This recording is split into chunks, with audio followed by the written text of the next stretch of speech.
O Vasco está na final da Copa do Brasil depois do jogo eletrizante contra o Fluminense. O Vasco consegue a classificação e depois da vinheta eu entro e eu te conto alguns detalhes sobre o jogo.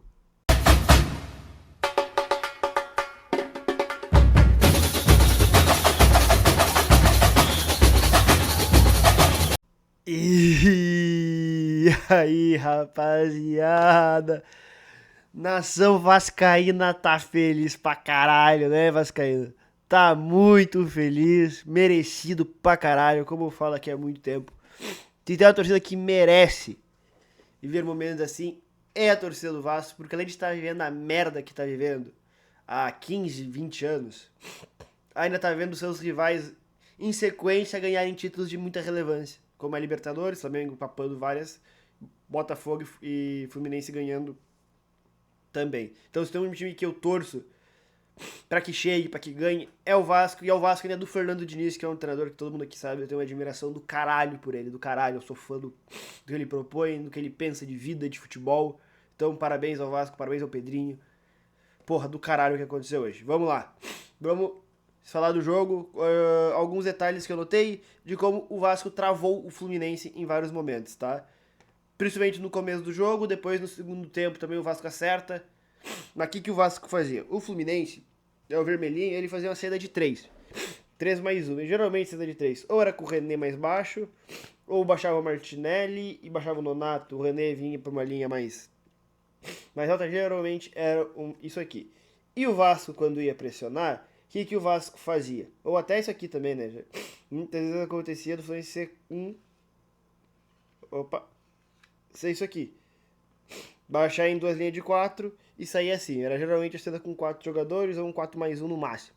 O que o Fluminense faz, o Vasco fazia para equilibrar? Deixa eu ajeitar aqui as pecinhas. O Vasco com impressão alta era um 4-3-3. Como é que funcionava esse 4-3-3?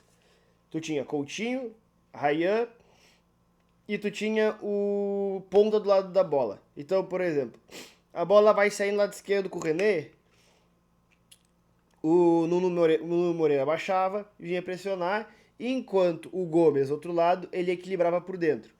Porque se a bola por acaso entrar aqui no René, porque o René entrar para livre, ele tem condição de saltar para pressionar, mas se ela entrar no volante aqui, ele também consegue equilibrar, né? Porque se essa bola entrar aqui, vai todo mundo precisar equilibrar, obviamente. Então ele tem condição de voltar e recompor, porque se ele tá aqui, ele tá muito distante. Então aqui ele consegue estar no meio termo, onde independente da ação, ele consegue estar bem posicionado. E o Vasco, dentro dessa ideia, ele gerou boas condições. Aí, obviamente, o Vasco balançava, né?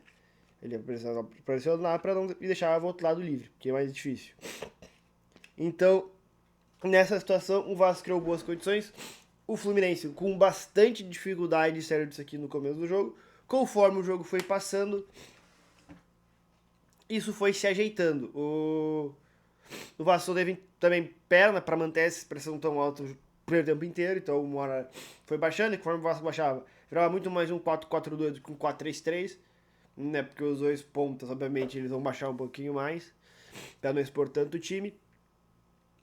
E essa foi a ideia, o Fluminense começa a crescer no jogo a partir dos 20 minutos. Antes, o Vasco é melhor, o Vasco também no jogo, no geral, ele cria as melhores oportunidades, né? O Vasco, quando tinha a posse, quando conseguia mantê-la, o Vasco era muito mais perigoso que o Fluminense não conseguiu ser tão perigoso assim. Tanto que o gol do Fluminense sai de um completa casa, uma bola que o Canobi arrasta pela de fundo, cruza o Everaldo da bola na trave, o Paulo Henrique não sei o que aconteceu, estou todo errado e fez o gol. O Paulo Henrique, inclusive, hoje, fez uma das piores partidas que eu vi dele com a camisa do Vasco hoje. Não é pelo gol contra, tá? Pode excluir o gol contra. Assim, tecnicamente, assim. Ele não foi tão bem utilizado, assim, acho que o Vasco conseguiu criar situações que o condicionassem ao que ele mais gosta, que é o arrasto, que é atropelar todo mundo na força física, na velocidade. Ele não teve esse tipo de situação. E as coisas que ele teve, ele foi muito mal tecnicamente, com a bola, assim, jogo com a bola, de rapace bobo, de forçar a bola que não existia, jogada que não tinha que fazer. Eu acho que o Paulo Henrique hoje foi muito abaixo de um normal Paulo Henrique. Eu acho que pode ser desgaste, tá? Porque o Paulo Henrique jogou muitos jogos pelo Vasco, tanto que no final do jogo ele sai por cansaço. Então eu acho que pode sim ter uma questão física, mas o Paulo Henrique foi muito abaixo.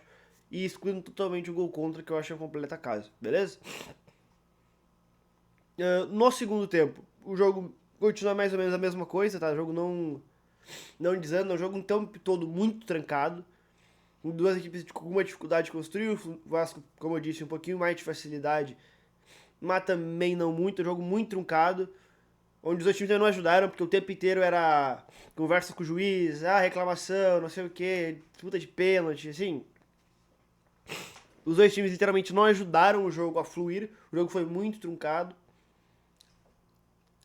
E aí ele vai para os pênaltis, onde nos pênaltis o jogo ele se torna um completo acaso, né? E existem outros fatores que só a parte técnica nos pênaltis. Fator emocional, tudo isso pesa muito, e nesse fator o Vasco levou a melhor, com o Léo Jardim brilhando, e o Vasco tá na final da Copa do Brasil. Dali o que a gente pode esperar agora com essa final desenhada entre Vasco e Corinthians? Eu acho ela muito igual, eu acho o Corinthians um time um pouquinho melhor que o Vasco. Eu acho que aquele trio ali de ataque do Corinthians, por exemplo, eu acho que o Vasco não tem. Tem bons jogadores, mas não tem nesse quilate de Memphis, Garra e Yuri. Mas o Vasco é um time hoje que também quer muito e essa torcida quer muito. Né? Assim como a do Corinthians, obviamente, também quer muito, né? Pelo amor de Deus. Então eu acho o jogo muito equilibrado, eu acho que o fator casa equilibra muito, porque o Corinthians é um pouquinho favorito pro time. Mas a Del Valle define em casa, então tipo assim, no final da balança aqui, tá muito igual, pode cair pra qualquer lado. Não temos um favorito e vai ser dois baita jogos nessa quarta-feira e domingo que vem. E a torcida que eu tenho certeza, cara, que vai parar o São Paulo e o Rio de Janeiro, vão parar com o título essas duas torcidas, beleza? Deixa o like aí, inscreve, comenta o que tu achou do jogo. Tamo junto.